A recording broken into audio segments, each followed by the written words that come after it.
esta mañana, que me parece que pueden entender todos, también los niños que hay por aquí. Bienvenidos a todos los niños y niñas. Yo tengo dos niños, una niña y un niño pequeños, de vuestras edades más o menos. Yo creo que esta historia la pueden entender hasta los niños pequeños. Todo el mundo. Es una historia la que os voy a contar y compartir que Jesús contó en cierta ocasión y que yo creo que la contó con una idea de decir algo así como: ¿cómo podría yo resumir todo lo que le estoy explicando a esta gente? ¿Cómo podría yo resumir lo que significa la salvación de Dios? Y entonces contó esta historia. Pero antes de contar esta historia que vamos a leer, os voy a contar otra historia muy pequeñita. Es la de un viejo sacerdote llamado Henry Nouwen. Henry Nouwen fue un sacerdote muy conocido, escribió varios libros y en cierto momento, y después de llevar una vida ajetreada de conferencias, clases, como profesor, se retiró en un lugar llamado El Arca, que era un centro para enfermos psiquiátricos en Francia. Y cuando llegó allí descubrió un cartel de un cuadro de Rembrandt, un cuadro que se titula El regreso del hijo pródigo. Y le inspiró tanto aquel cuadro, le llamó tanto la atención, que decidió sumergirse en el viaje del hijo pródigo y conocer el cuadro donde estaba, porque allí tenían una foto, pero el cuadro estaba en San Petersburgo, y a partir de ahí escribió un libro. Escribió un libro basado en la parábola del hijo pródigo, que es la que vamos a leer. Dice así el texto, os cuento Lucas 15. También contó esta otra parábola. Un hombre tenía dos hijos, y el menor de ellos le dijo a su padre: «Padre, dame la parte de la herencia que me corresponde». El padre le repartió los bienes.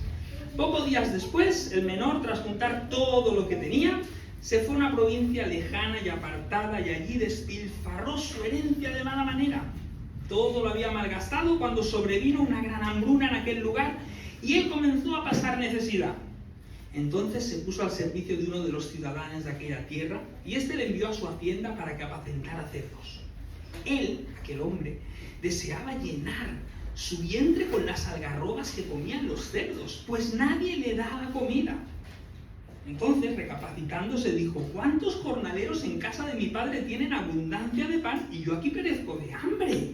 Me levantaré, iré a mi padre y le diré: Padre, he pecado contra el cielo y contra ti. Ya no soy digno de ser llamado hijo tuyo. Trátame como mínimo como a uno de tus jornaleros». Y abandonando el país, se dirigió a la casa de su padre. Vamos a dejarlo aquí, la primera parte, porque voy a contaros esta historia en tres partes. Nosotros tenemos unos amigos que hace un tiempo dejaron ir a su hijo a Australia. Los que tenéis hijos mayores, sabéis lo difícil que es dejarlos ir a los hijos, cuando uno ya los ha educado, los ha criado, los ha acompañado a lo largo de la vida, y entonces un día se van y toman sus propias decisiones, y hacen lo que quieren, y a veces hacen lo que nosotros no queremos, como padres. Entonces, todavía no hemos llegado a ese punto en nuestra familia, pero sé que algún día tendremos que llegar a eso. El hijo menor de esta historia, porque hay dos hijos y un padre, el hijo menor de esta historia, que aparece en el cuadro de Rembrandt, en ese famoso cuadro Cuando vuelve a casa, ese cuadro pinta cuando llega a casa. Hay otro cuadro de Rembrandt, cuando Rembrandt era joven, que pintaba al hijo menor volviendo, pero en el viaje. Pero este cuadro lo pinta diferente, luego os lo explico. Pero el hijo menor de esta historia es un hijo un poco caradura, que le dice al padre: «Padre, dame la herencia que me corresponde, que me voy a ir a hacer mi vida». Claro, vosotros sabéis que esto de las herencias normalmente se reparten cuando uno muere. De alguna manera no le está deseando nada bueno a aquel padre de familia cuando el hijo joven todavía le dice: «Padre, reparte los bienes, dame lo que puedas ahora mismo, yo me llevo mi parte y me voy». Y de hecho se va. Y fijaos qué feo, porque él dice que se fue a una tierra lejana y apartada. Rompió con todos los vínculos. Bueno, si un hijo se te va a vivir aquí a Alcobendas Norte y tú vives en Alcobendas Sur, bueno, tú puedes llevarle un tupper con macarrones, las madres, ahí todas las semanas, y controlar cómo está. Pero se fue lejos de casa, no quería saber nada. Estaba rompiendo, en esa cultura oriental antigua, estaba rompiendo con sus valores. No era solo unirse de viaje, no era solo como cuando yo me vine a Madrid. Yo soy catalán, de Barcelona, y me vine aquí lejos del mar, que lo echo de menos. Pero no era eso, no. Era que se iba y rompía con todo lo que tenía. Y el padre le hace un regalo precioso, aparte de todo el dinero que le dio. Le da la libertad de poder escoger quién quiere ser y qué quiere hacer con su vida. Lo cual es un regalo precioso que Dios nos da también a nosotros, la libertad de poder decidir lo que queremos hacer. Pero aquel día empiezan 3 viajes, no 1, 3. El del hijo pequeño que se va de casa, el del padre que pierde a un hijo, ese tránsito interior, y el del hermano mayor que no quedará demasiado contento con esta historia. La parábola nos mostrará las reacciones de unos y otros a la vuelta. Aquel hijo perdió todo lo que tenía y lo despilfarró de mala manera.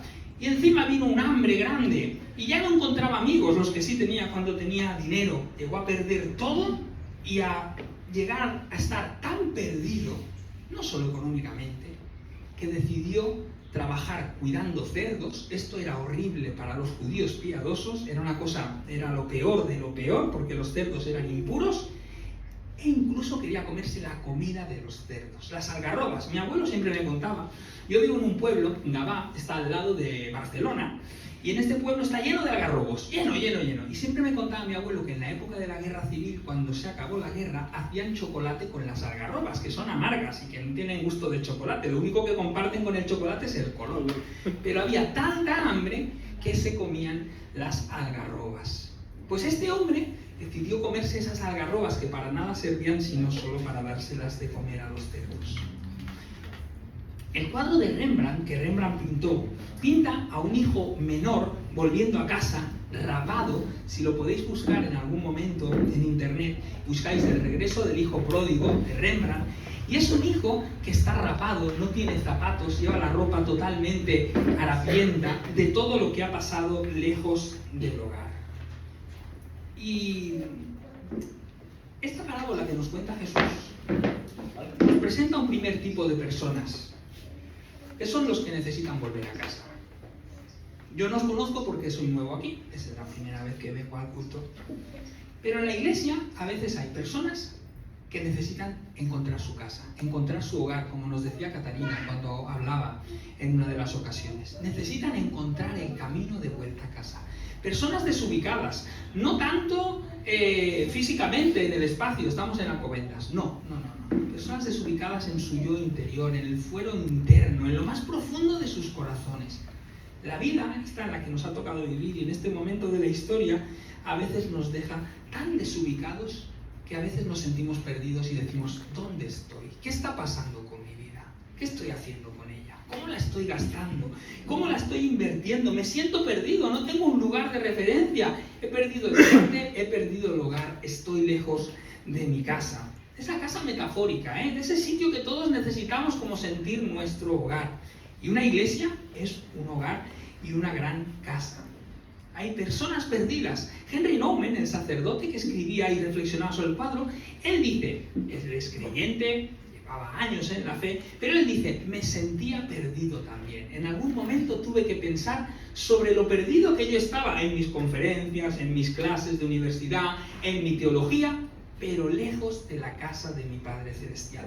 Cuando Jesús nos cuenta esta parábola, ¿qué nos quiere decir? ¿Qué está intentando transmitir a todos los oyentes? Que la casa de Dios es una casa grande, amplia, abierta, para todos aquellos que se sienten perdidos, para todos aquellos que sienten que están en un pozo, entre cerdos, comiendo algarrobas, sin saber dónde van a ir, sin saber qué hacer con sus vidas, para aquellos que sienten que no tienen un hogar o ese lugar de referencia. La casa de Dios es un faro para ellos de esperanza. Por eso el hijo recapacita y dice, voy a volver a casa, voy a volver a mi hogar. Y en este tiempo de tantas incertidumbres, en una sociedad en la que nos valoran muchísimas veces por lo que tenemos, por lo que somos, por nuestra posición, el mensaje del Padre Celestial sigue siendo el mismo. Aquí hay un faro, aquí hay un hogar. Este es tu hogar, esta es tu casa.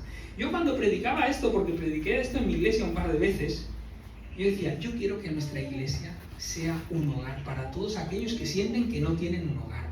Un hogar para todos aquellos que sienten que están perdidos en cualquier punto, en sus vidas, en un momento. Y a todos alguna vez nos ha pasado, todos alguna vez hemos estado perdidos, desubicados.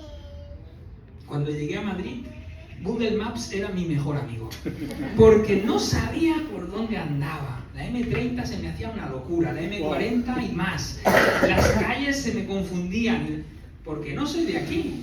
Ahora ya aprendí a moverme, pero A veces todos nos sentimos perdidos y necesitamos encontrar el camino de vuelta a casa, como este chico que recapacitó. Yo creo en una iglesia y creo que la iglesia es ese sitio donde uno puede encontrar verdadero sentido, su verdadero hogar, donde uno puede encontrar familia, donde uno, por más perdido que pueda estar, puede llegar allí y decir, vale, encontré mi casa. Hay una película de Disney que se llama La Reina de Hathaway. Es una película de una chica africana que aprende a jugar al ajedrez.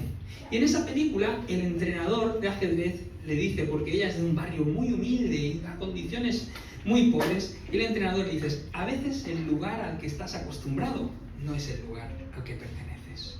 Y si tú estás acostumbrado al fango, a las algarrobas, a no encontrar tu sitio, no quiere decir que ese sea tu sitio. Dios tiene un sitio precioso para ti. Dios tiene un destino precioso para ti. Dios cambia y transforma las cosas. Dios cambia las vidas y hace milagros tremendos y poderosos en las vidas. Y el milagro más tremendo y el más maravilloso de todos es que puedas encontrar el hogar y el rumbo a casa. Sigue la historia. La historia nos sigue hablando. Jesús sigue ahora poniendo atención también sobre el otro hermano, porque eran dos hermanos. Vamos a leer los versos del 25 al 30, adelantando un poquito. El hijo pequeño, luego lo leemos, llegó a casa y le hicieron una fiesta grande cuando volvió a su casa. Y entonces el hermano mayor, que se había quedado con el padre, estaba en el campo. Según se iba acercando a casa, oyó la música y las danzas, y llamando a uno de sus criados le preguntó qué era aquello. El criado dijo, tu hermano, que ha regresado a casa, y tu padre ha hecho matar el becerro más gordo por haberlo recobrado sano y salvo. Qué alegría para el hermano mayor, ¿no? Ah, no. El hijo mayor se enojó y no quería entrar. Entonces salió su padre. Y veremos luego lo que pasa cuando sale el padre. ¿Alguna vez habéis estado en uno de esos parques que son un laberinto? Ahí en la Alameda de Osuna, en el Parque del Capricho, si lo habéis visitado, es un parque muy cuco de Madrid, muy bonito, hay un pequeño laberinto. La vez que yo lo he visitado no se podía entrar dentro, pero desde arriba, con cierta altura, veías todos los setos cortados igual, y si paseas por dentro puedes encontrar, pues eso, como ese laberinto por el que moverte. Los laberintos, que son muy bonitos, el otro día vimos el corredor del laberinto con mis hijos. Los laberintos, que pueden ser muy interesantes, son un auténtico fastidio si te pierdes en ellos, evidentemente. A mí, yo por eso, por el caso, no me metería en un parque de esos de laberintos a ver si no vas a salir. Pobre. El hijo menor vuelve a casa, pero el hijo mayor se nos descubre en esta historia que estaba atrapado en un laberinto. En el laberinto de no saber quién era, de no saber qué hacía en aquella casa. El padre le dirá luego más adelante, tú eres mi hijo, todo lo que hay en casa es tuyo, ¿dónde está el problema? Y se había perdido al lado del padre. Ahora bien, es fácil de entender. ¿Algunos sois hermanos mayores? Yo soy hermano mayor de mi casa. Larisa, ¿tú eres la hermana mayor? Qué difícil es ser los hermanos mayores. ¿Ah, que sí? Es complejo. Los hermanos pequeños, yo tengo mi hermana pequeña es... un poquito más consentida, con todo el cariño por los que sois los hermanos pequeños de vuestra casa. Pero bueno, ha hecho cosas que a los mayores pues no nos dejaban a veces, eso es cierto. Y a veces un poquito más loca también, cuando hace falta. Los hermanos mayores a veces tenemos esa responsabilidad. Cuando yo tenía 8 años, y no era como ahora, íbamos solos al colegio, tampoco estuviera muy lejos el colegio, mi madre me decía, cuida de tus hermanas. Y yo iba con mis 3 hermanas por la calle y con la responsabilidad, con 8 o 9 años, de cuidar de mis hermanas en el colegio. De vez en cuando me habían dado algún cachete, porque mi hermana se metía en algún problema, venía a buscarme a mí, y yo, a ver, con estos músculos que Dios me ha dado, yo tampoco me estaba para solucionar muchos problemas. Así que... en esta historia, el hermano mayor se ha perdido en su propio laberinto. Rembrandt lo pinta con mucha idea. ¿Sabéis cómo lo pinta Rembrandt al hermano mayor? Lo pinta así. Así lo dibuja. Lo dibuja de manos cruzadas y rostro serio, mientras ve cómo el padre abraza a su hijo perdido en ese cuadro. En el cuadro lo pinta en penumbra, con poca luz. Y el hermano mayor tiene una reclamación que me parece muy oportuna, si no le faltaba razón. Este que se lo ha gastado todo, que te ha menospreciado, que se ha ido, que te ha hecho sufrir, le haces una fiesta porque vuelve a casa y a mí nunca me has hecho una fiesta, que he estado siempre aquí. ¿Quién se comió el marrón de acompañar al padre en el duelo del hijo que había perdido? El hermano mayor. ¿Quién estuvo cuidando de él todo aquel tiempo mientras el padre se hacía viejo y le dolía por haber perdido a un hijo? El hermano mayor. ¿Quién había cuidado la hacienda y se había cuidado de los ganados, las ovejas y lo que tuvieran aquella gente? El hermano mayor. Así que él había soportado en silencio todo aquel peso hasta que lo había convertido en su propia cárcel. Y hasta perder de vista de que él no era un trabajador más de aquel lugar, era el dueño, era el jefe, era el hijo del Padre. Como nosotros, que somos hijos de nuestro Padre Celestial. A veces hay gente perdida lejos del hogar, lejos de la iglesia, pero a veces hay gente perdida dentro de la iglesia. Las iglesias, tristemente, están llenas de hermanos mayores. Hermanos mayores que un día fueron pequeños, que un día llegaron perdidos del mundo en sus propias vidas, pero que cuando ya se acostumbraron a eso que se llama iglesia y se acostumbraron a los himnos y ya los sabían de memoria, y cuando empezaron a servir y a participar, terminaron sintiéndose responsables y hermanos mayores. Y en esa responsabilidad, a veces, a los que somos hermanos mayores en nuestras casas, nos va un poco el juzgar lo que hacen los pequeños, el poner el ojo en aquello de lo que están haciendo los otros, el no tolerar ciertos desajustes, ciertos comportamientos de esos hermanos pequeños. Y la parábola nos pone delante de un conflicto importantísimo para la fe. ¿Soy capaz de confiar en el perdón sin límites de Dios o no? Porque a veces digo, a veces pienso, no, pero yo me lo merezco un poco. A ver, Larisa, llevo 45 años en la iglesia, desde pequeñito. Me he portado bien, no le he dado problemas a mis padres, no he tenido casi mi adolescencia. He sido un buen creyente, voy todos los domingos a la iglesia y soy el pastor, imagínate. O sea, me lo tengo que merecer un poquito más, ¿no? Digo yo, ¿no? A veces nos hacemos esa película y entonces digo, me lo merezco más que ¿quién? Pues más que el otro, más que ese que lo veo que no, que es un bala perdida, que viene de vez en cuando, que no acaba de dar un pie con bola. Y en el fondo, que esto le pasaba mucho a los fariseos de la época de Jesús, en el fondo caigo en la trampa de la religión que me dice que me puedo ganar que Dios me quiera. Lo cual es falso. Yo tengo 2 hijos. Ninguno de los 2 se puede ganar que yo lo quiera, porque los quiero con locura los 2. Los quiero diferente a veces. Porque cada uno necesita una cosa. Mi hija necesita hablar por los codos y mi hijo necesita jugar al fútbol un rato. Y si intercambio esas 2 cosas no funcionan. Mi hijo no hace falta que hable. Él es como los hombres. Sí, ¿ha ido al cole bien? Sí. Vale, ya está. No necesita explicarte nada más. Pero mi hija, tú le dices, ¿ha ido bien el cole? Y tiene allí para 20 minutos de cómo ha ido el cole. Claro que sí. Amamos igual, pero lo gestionamos diferente a veces. Pero ¿cómo amamos los padres? Aquí hay muchos niños. Los padres amamos al 200%. Daríamos nuestra vida por los hijos. Haríamos lo que hiciera falta por ellos. Removeríamos el cielo, la tierra, el mar y el universo entero por cuidar de ellos. ¿Cómo es el Padre Celestial de esta historia?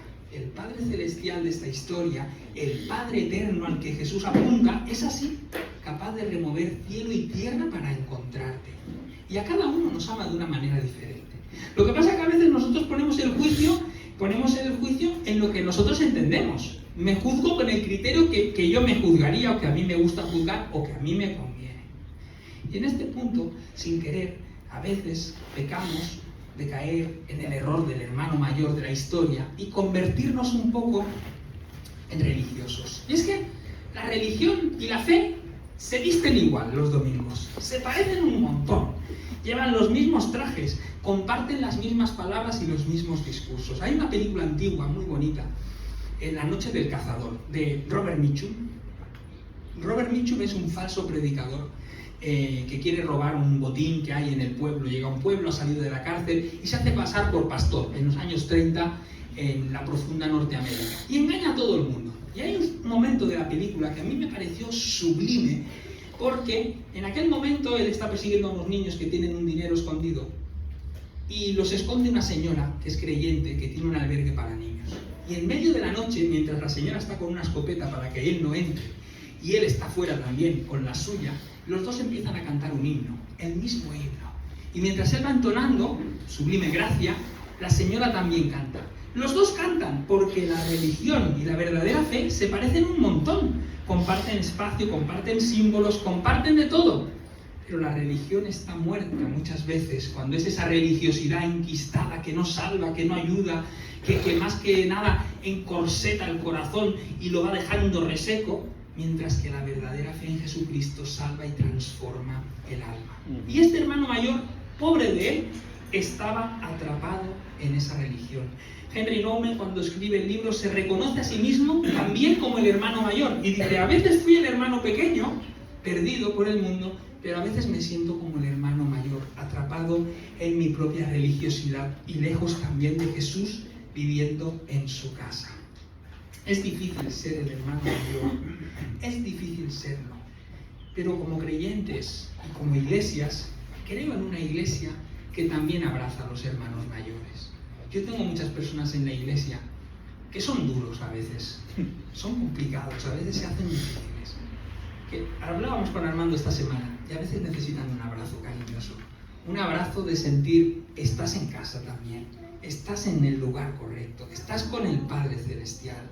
Necesitan también un reconocimiento, un valor, estar ahí siempre, ser perseverante, mantener el compromiso, no dejar que los vientos nos lleven a un lado y a otro lado. También necesita de reconocimiento y de abrazo. Y yo creo que la iglesia es un lugar para todos los que se han perdido, pero también para los que a veces se pierden dentro de la iglesia, para aquellos que a veces se pierden en esa tela de araña que a veces puede ser la religión en mal sentido. La religión es positiva como palabra, pero a veces es la religiosidad que nos penaliza. Pero ahora llegamos al desenlace. Esta historia siempre había pensado, de esta historia siempre la había leído con ese énfasis en el hermano perdido. Casi siempre este es el principal énfasis, aquel que se perdió. Y a veces en nuestras iglesias lo predicamos con el énfasis en el hermano que no se había perdido, en el mayor.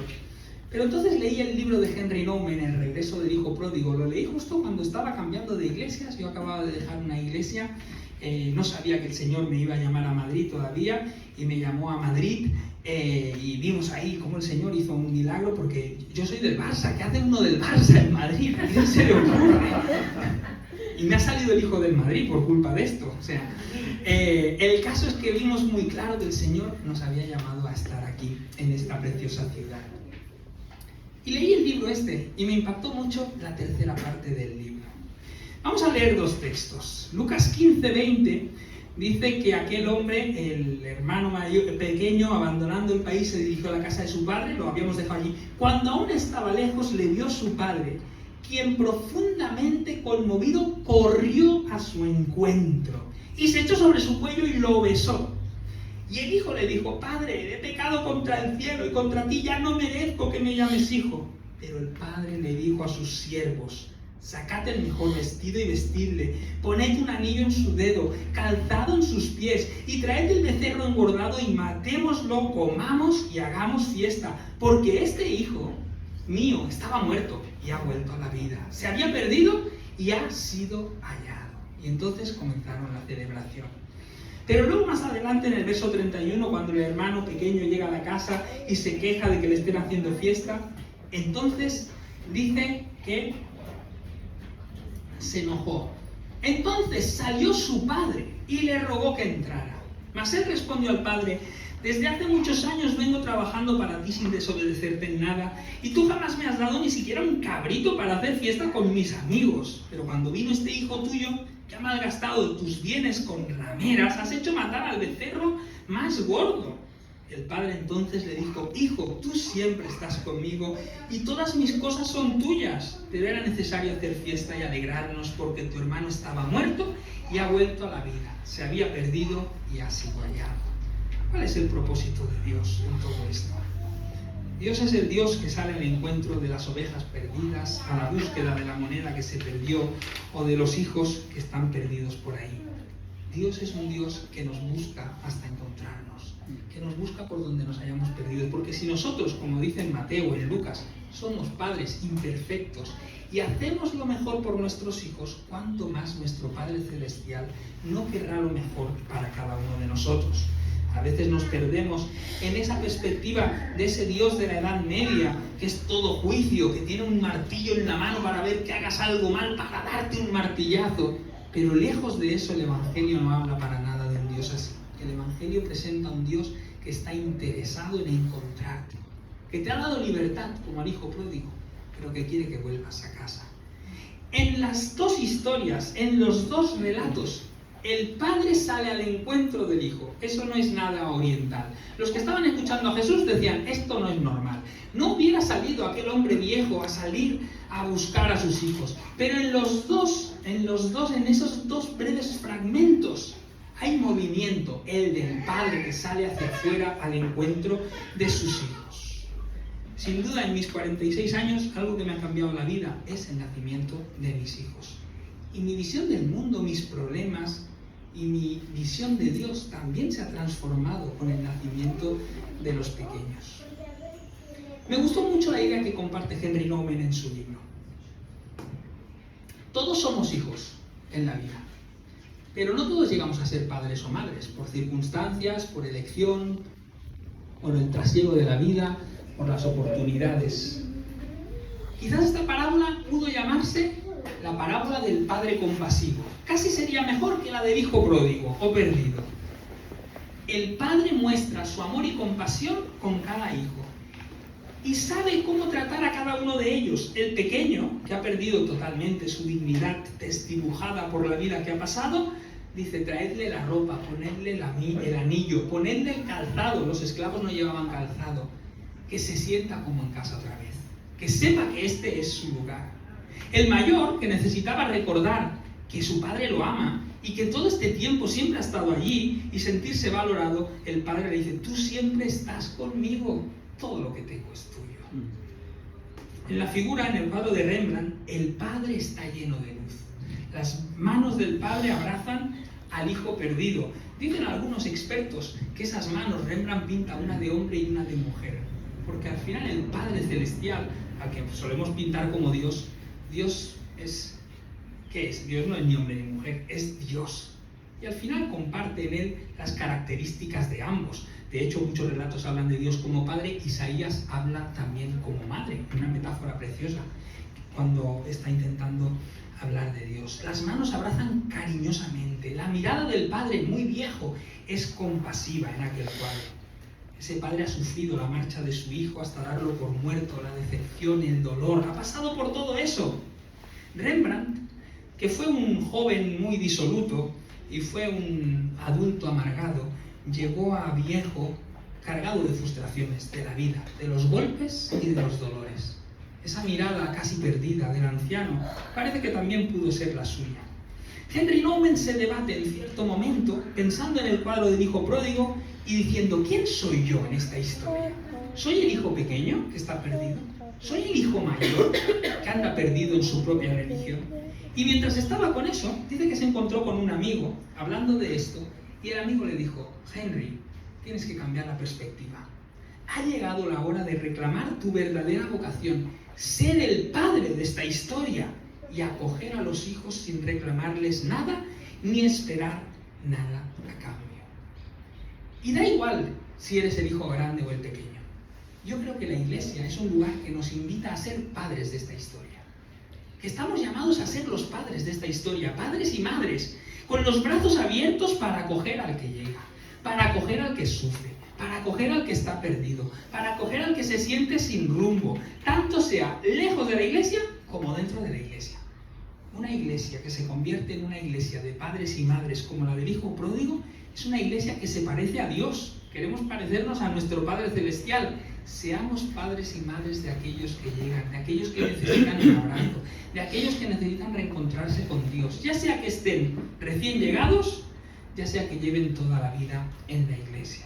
Yo me imagino una comunidad así, una comunidad donde todos nosotros terminamos convirtiéndonos en padres y madres. Lucas, voy terminando mi reflexión, Lucas ubica en el centro de su evangelio, en el capítulo 15, no es que sea el centro exactamente, pero según los teólogos y los estudiosos del texto bíblico, los exégetas, ubica 3 parábolas: la oveja perdida, la moneda perdida y el hijo perdido. 3 parábolas para decirnos, resumirnos, para enfatizar que el gran mensaje del evangelio se resume en esto: Dios vino a buscar lo que estaba perdido. A Dios le importa lo que se había perdido. Ya fuera que estuviera perdido lejos, en el barro y el lodo del mundo, ya sea que se hubiera perdido dentro, en la casa, en la iglesia, en la religiosidad. Y puede ser que hoy te sientas perdido. Todos nos sentimos perdidos a veces. Todos, en nuestra experiencia.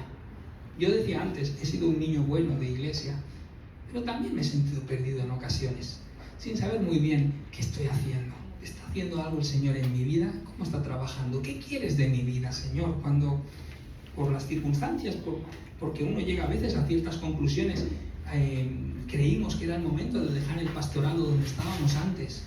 Me acuerdo un lunes que me sentía totalmente perdido.